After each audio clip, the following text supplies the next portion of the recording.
I am Paul Brodie, and thank you for joining us for another episode of the Get Published podcast, where we help authors get published with a proven system that works. Today, we are being joined by Emmanuel, multi-time bestselling author of books, including The Holy Grail of Book Launching, Live Your Best Life, and How to Launch Your Book Easy Peasy. Mimi, welcome to the show.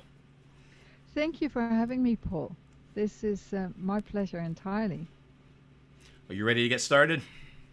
I'm ready to get started. All right, question number one. What is the one piece of advice that you would give to a first-time author who is currently writing their book? Okay, well, what I didn't think about when I published my first book was that this book would be available forever.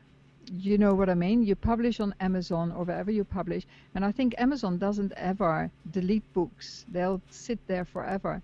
So my advice would be to make your book the best possible it can be. Whatever that means for you. Don't think, oh, I'll quickly write this and I'll quickly publish this. Just be aware that whatever you're writing, whatever you publish, will be there for a long, long, long time to come.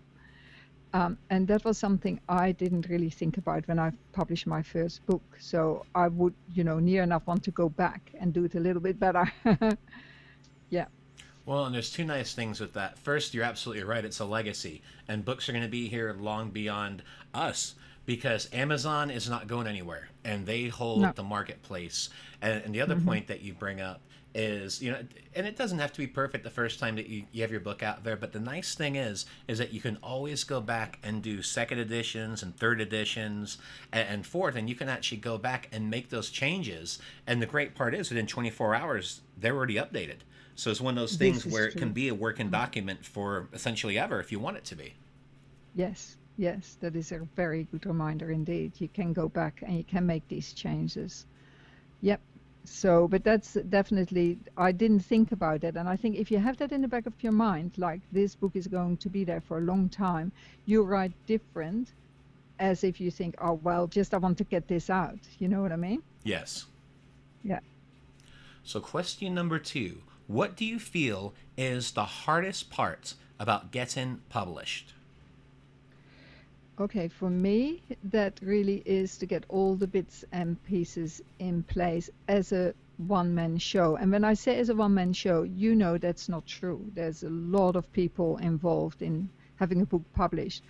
But ultimately, you're the person in charge to make sure that all the bits and pieces come together. And that's actually what I really like about what you do. You know how to simplify the process of book publishing.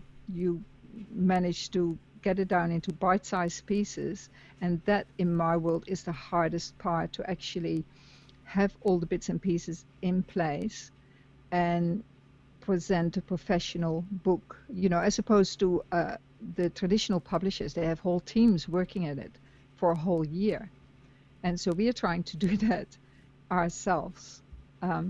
That for me would be the hardest part, to get all the bits and pieces together and not keep going, but know when to stop. Well, and I think one of the main things too, having those systems, having those frameworks, and full disclosure to our audience, Mimi is one of my clients. She's been in the book publishing implementation program, and we've worked together on projects for several years. And you know how I feel about that. It's always about having a system, having the framework, and then plugging it in, and then having that game plan that you can utilize through your entire launch through the process. Yep, that's right. And that's so important to have it very, very simple. Otherwise you get overwhelmed, and that doesn't go anywhere, obviously. Well, and here's the fun one, question three. Please share a marketing strategy that you have used in your book launch that has worked well. Okay, with one of my books, I started using infographics, and I absolutely loved it. I loved it because I enjoyed making them. I loved it because with infographics, you can get the most pertinent information across in the most concise way. And it also gave me a guidance as to, it gave me an overview as to what was the most important information and how to get it across in a nice way. And then as I went along, before I even published the book, I could release these infographics one by one and let people know in advance about my book. So to me, it was a really joyful process. I really enjoyed it. And it created a lot of buzz, if you like, that people were interested in the book long before it was published. Could you give an example of how you used an infographic for your book? Okay, how I used it, I started off, I broke down all the chapters in my book. So I said chapter 1 will be the intro, and what I did, I went to canva.com and I created an infographic, and I said, well, chapter 1 will have these elements in it. Chapter 2, and then the second infographic was chapter 2 will tell you about this, and then the third infographic, chapter 3, will tell you about this. And then what you got with that also was a particular flavor. It's a style, you know, it's certain colors, certain fonts. And so it told the public about my book before it was there. And so they had an appetite for it long before it was published. Yeah, I think that is a great launch strategy and something I highly recommend to our budding authors out there and our current authors, because it's a great way to get your book out there and to build on your brand, and it's also build anticipation for your launch. Yeah, so and that worked really, really well for the holy grail of book launching in particular. That's, yeah, where I utilized that. And I love that. Every time I think that title, as you know, I'm always thinking about Monty Python. Yep. But that was a fun book. I had the pleasure to do one of the forwards on that book, if I remember correctly. And yes, that was did. an awesome book. It really felt like the Holy Grail. You had a lot of great content in there. Thank you, Paul. Well, now let's talk about your favorite book. So what is your favorite book, and what was the #1 thing that you learned from it? Okay, I'll tell you about a book I'm reading at the moment, and it is called Ride to Market, Deliver a Book That Sells by Chris Fox. And it has an enormous amount of information that I need to hear about, because I actually write for the love of it. I don't write for any other reason than I just love writing.